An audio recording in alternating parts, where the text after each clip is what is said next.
Hey there guys, I'll give you a quick demo and walkthrough of how to operate my 2018 Hurricane Sundeck Sport.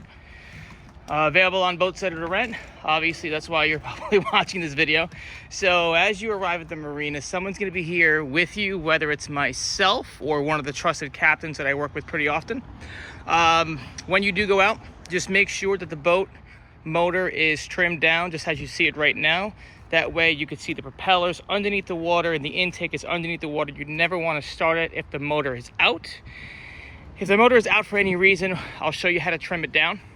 One of the first things you want to do when you get aboard and off board, the boat will not have any power as you have it now. So what you'd want to do is directly left to the motor. They call this the port side. You're going to open this up.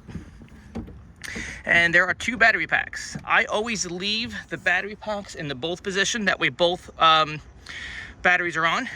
So 2 clicks to the left or right. That way when you see this little knob facing both, that's when you know they're both on. Keep in mind, these batteries are really designed to make sure the boat starts up. When you're out on the water, you don't want to keep the boat running to keep the radio on. The batteries aren't designed for that specifically.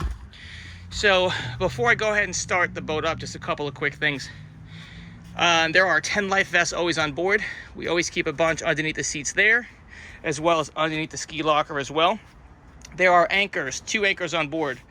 One of them is underneath that seat, along with all the necessary bungee equipment, dock lines, all that stuff is in there as well. And on this side, you could put a cooler underneath there. If you were to put a cooler, all you can do is you flip this one from the back and you can throw the cooler right in there. You could just move that bumper out of the way.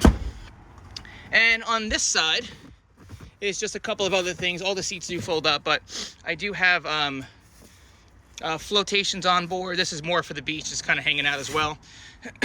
And on this side, just to show you really quickly before we start the boat up, is radios on this side, and underneath this is all of the first aid kits and necessary paperwork in there as well for the boat. Just bring your Boatsetter paperwork with you as well. So to start the boat up, a couple of things we're going to do. Master power switch down here is on.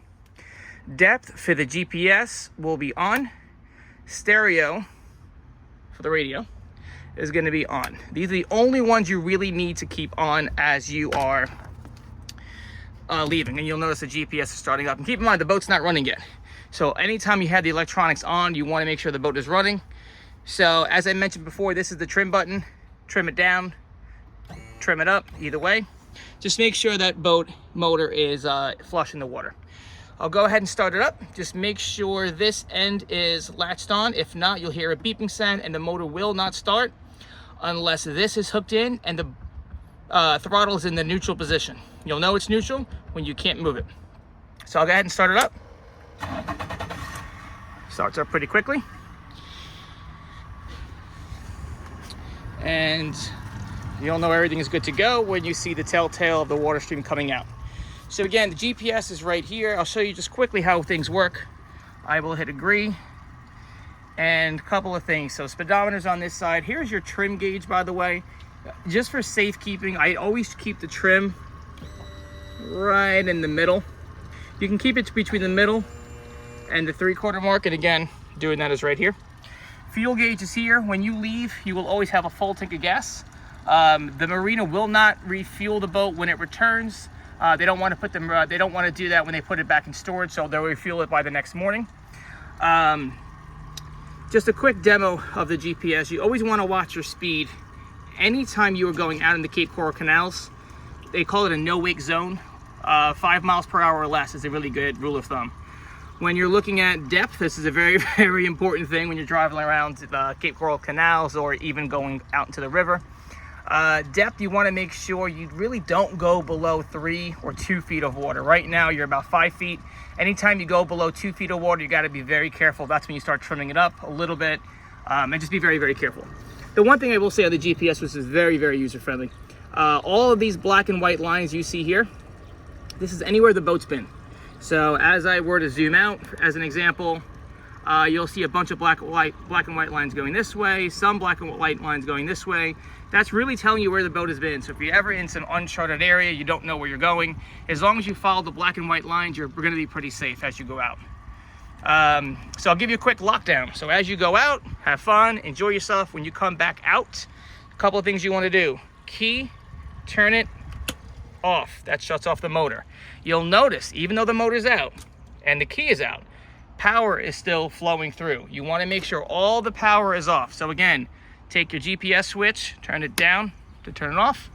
The radio, turn it off. Even though everything is good, there are still some lights that will turn on. So what you must make sure you do is turn that power switch down and off. And that way you'll know all your switches are off. However, we're still not done. Last thing we did, which is exactly what we did when we came on board, is we turned the power switch back off. And the reason I say that is because some lights will remain on. And right now, again, we have it both. That's because we're leaving. And when we are leaving the boat for good, 2 clicks to the left or to the right, and that little knob will face down. It will say guest reading straight up. That way you know that everything is completely turned off and you won't run the risk of draining the battery out. If you do leave the boat, even for just an hour or two, I do recommend doing that just in case something stays on. You don't want to get back to the boat from a long day at the beach and then realize you have a dead battery there. So just make sure all the switches are off. Definitely the most important thing. And like I was saying, you have anchors there. You have a ladder down there as well. And the same thing on the back of the boat. You have an anchor underneath there, and you have another swim ladder down there. That makes it very, very easy and safe to get on and off the boat when you're in the water. Have any questions, please call me, 239-285-5740. When you are done with the boat, just go ahead and park it anywhere along this line here. Anywhere you see these floating docks here, just don't park it down by the fuel dock because they need that space open for boats to come in. When you do get back, just tie it back up. These black lines stay all along. Tie it up to the front cleat.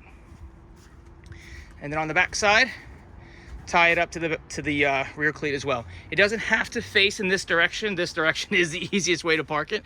But if you want to park it the other way for any reason, you can. But most people, when they come back, they do park it in this direction because it's a lot easier.